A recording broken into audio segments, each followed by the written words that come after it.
Here we'll see the Terzaghis bearing capacity theory, and this theory is used to find out the ultimate bearing capacity of a soil. So when we apply some load on a footing, so the maximum intensity of the loading that the soil can take before failing in shear is known as our ultimate bearing capacity, and that's what is obtained using this theory. So this theory is based upon limiting equilibrium approach. And what does this limiting equilibrium means? In the limiting equilibrium, we have done this earlier also, we try to balance the forces when the failure is just about to happen. Now there will be two forces that will be balancing each other.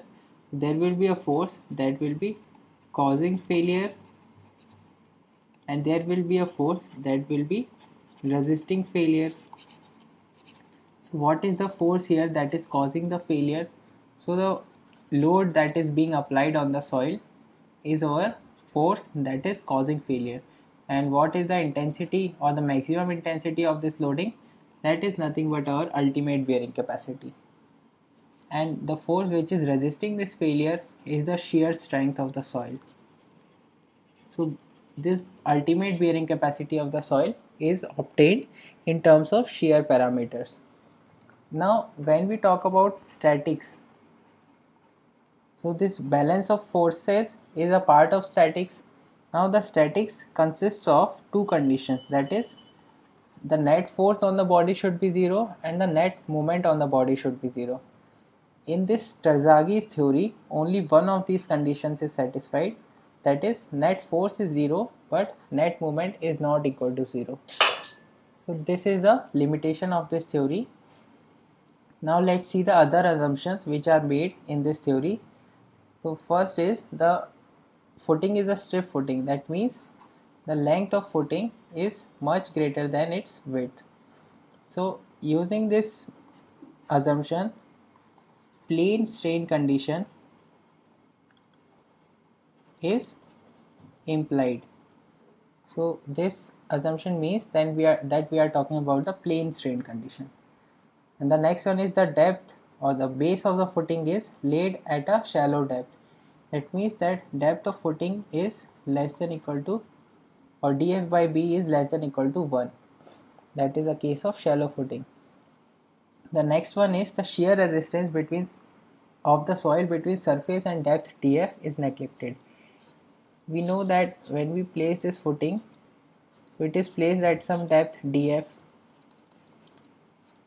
So this soil which is there in this part, it will be giving some shear resistance to this footing. So that shear resistance is neglected. So what is assumed here? It is assumed that this level, the base of footing is a surface, and this footing is kept on this surface, and there is a surcharge up to depth df. So if the unit weight is gamma of this soil, so gamma df will be the value of surcharge. After that, in this case, the general shear failure is assumed and the shear strength is governed by Mohr-Coulomb criterion. Let's see how can we derive the equation for ultimate bearing capacity using this theory. So in this theory, the soil is divided into three zones. Let's see these zones one by one, starting with zone 1. So zone 1 is this zone which is made of this triangular wedge, that is ABD. So the soil in this zone, it is assumed to be a part of the footing itself. Why it is assumed so? Because this base of the footing is assumed rough and there will be friction between the soil and the base of the footing, and because of that the soil in zone 1 cannot go in any lateral direction and it will remain a part of the footing itself. So it is assumed like this. So what happens after that? So more about zone 1, as I said, it is a part of footing itself, and this soil in zone 1, it is in elastic equilibrium. So what happens after that? So it means when we put a load on this foundation, so the foundation or the footing along with the soil in zone 1, it is trying to move downward, and it can only go downward when this soil in zone 2 and zone 3 goes in the lateral direction. It means that the passive resistance offered by the soil in zone 2 and zone 3 should be overcome before the soil and the soil in zone 1 and the footing can go downward. So it means that the soil in zone 2 and zone 3 goes into plastic state. Now let's see one by one. This zone 2 is called as the zone of radial shear, and this curved shape of zone 2, it is of the shape of log spiral. So the radial direction of the shear can be taken as from the edge of the footing, so it will be this direction, that is the radial shear. After that, zone 3, it is called as zone of linear shear,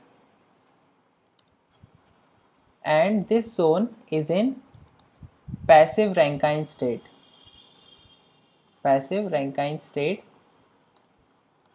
Also in plastic equilibrium. So here it is assumed, or we know, that in case of passive Rankine state, the angle of failure, so this angle here with the horizontal, it is 45 minus 5 by 2. So this angle and this angle both are inclined at 45 minus 5 by 2. Now the ultimate bearing capacity, that is Qu, it is obtained by balancing the forces on this triangular wedge. So this triangular wedge we are taking, and we are balancing the forces at failure. So at failure, the total passive resistance, it is assumed, it is denoted with PP, and so the passive resistance, if we say that this triangular wedge here, it is rough, so we are considering it to be a rough wall, and these are two sides of the wall, and on the both the sides resistance will be there. So we know that this soil in the triangle as well as the soil outside of the triangle, it is the same soil, so it will be having same angle of internal friction. So the angle of this resultant force from this normal direction will be the angle of friction, because that is this angle of friction is defined as the angle between normal and the resultant, so that is our angle here. And so what are all the forces we are trying to balance? Let's say the width of the footing is B, so Qu is the load intensity or the maximum load intensity which is being applied from the top, and the weight of the soil which is in zone 1, it is also being applied in the downward direction. And what all is opposing this weight? The passive resistance, and so this passive resistance and the cohesion of the soil is resisting this force. So we can write the equilibrium equation which I said in the beginning, that is a force causing failure and force resisting failure. So we can write this equation. Now how can we write? We can write the downward force first, that is Qu into B, if we consider the unit width. So Qu into B is this force due to this loading plus weight of this soil wedge. So this distance here is B by 2, and this angle here is phi. These both angles are phi. So what will be this vertical distance? So tan phi can be given as, if this vertical distance is x, so x upon B by 2. So x is equal to B by 2 tan phi. So what will be the area of this triangular wedge? That will be equal to half into 2 into B by 2 tan phi into B by 2. This will cancel out. So the area is equal to B square by 4 tan phi. And if we multiply it by the unit weight into 1, that will give us the weight of the soil in this triangular wedge. So this downward force is 1 by 4 gamma B square tan phi. That is our total downward force. Now it is opposed by the total passive resistance, that is PP here and PP here. So 2 times PP, that is the passive resistance, plus there will be cohesion acting along this direction on the wall. So the component of the cohesion in the upward direction will be 2C sin phi. So this is the total force which is acting in the upward direction, and this is in the downward direction. So from here QU into B is equal to 2 times PP plus 2C sin phi minus 1 by 4 gamma B square tan phi. Now this total passive resistance is made of 3 things or 3 parts. What are those 3 parts? Part 1, the weight of soil in shear zone. So due to this weight of the soil in shear zone, that is zone 2 and zone 3, due to this weight the angle of friction will be mobilized, and that will be providing some shear, or we can say the passive resistance. That is our first part. It is denoted with P gamma. And second part is due to the soil cohesion. So that we saw that cohesion will also be resisting, or will be making the part of this passive resistance. So that we denote as PPC. And the third one is due to the surcharge. So we assume that there is a surcharge above this surface. So in this part this surcharge is there. So that surcharge is also offering some weight, and because of that weight the passive resistance is there. So the third part of passive resistance is PQ, where Q is the surcharge, which is equal to gamma dF. So this is the total passive resistance. We can write PP is equal to P gamma plus PPC plus PQ. And if we put this in this equation, so here we can write QU into B is equal to 2 into P gamma plus PPC plus PQ. And this capital C is the total cohesion. So on any surface, let's say, what was this? This is A and this is D. So on this surface AD, if total cohesion is C, so if we write the cohesion, that is cohesive stress, we can say that unit would be kilonewton per meter square. So small c into AD into 1, we can write it as that is total value of cohesion. And from here small c is equal to capital C upon AD. And what is the value of this AD? This angle is phi, this distance is b by 2.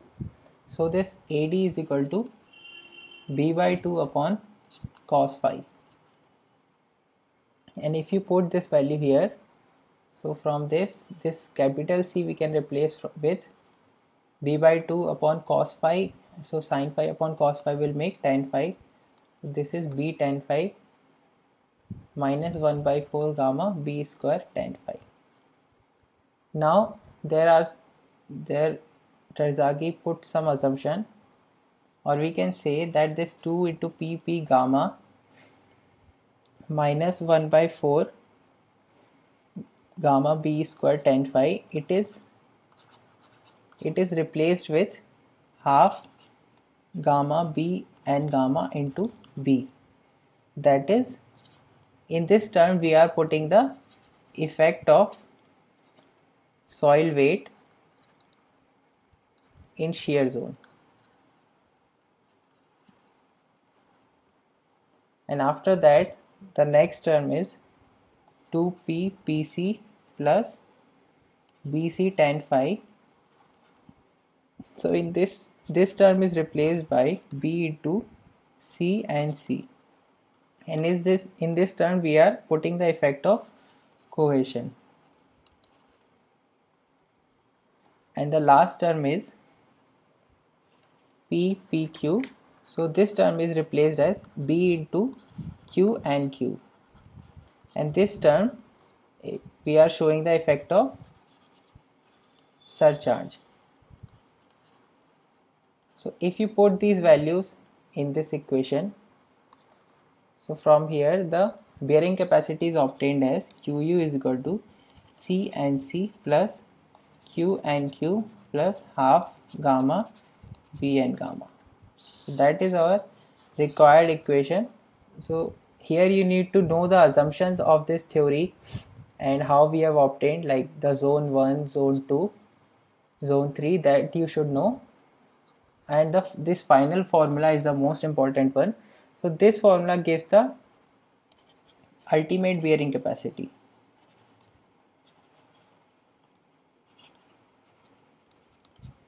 And if we want to find out the net ultimate bearing capacity, so it means that we have to reduce the surcharge. So Qu minus Q would give us the Qnu, that is equal to net ultimate bearing capacity, which is equal to CNC plus NQ minus 1 into Q plus half gamma B and gamma.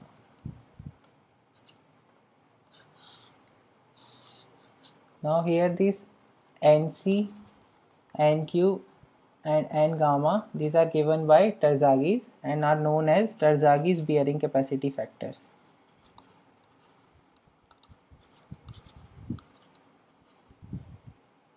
And this value of NC can be given as NQ minus 1 cot phi.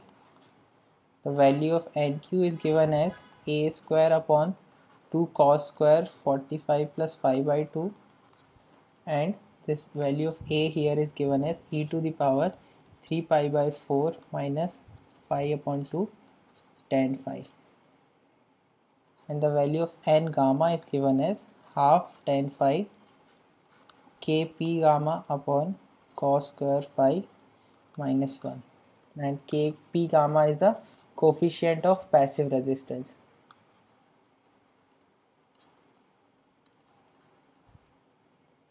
Now here the thing is, these factors are only depending upon the angle of internal friction, nothing else, because this kp gamma, it is also a function of angle of internal friction, and as the value of phi increases, the value of nc, nq and n gamma, it also increases. Now the modification of this equation for a clayey soil. So for clayey soil, phi is equal to 0, and from that it is obtained by Terzaghi as Nc is equal to 5.7, Nq is equal to 1 and N gamma is equal to 0.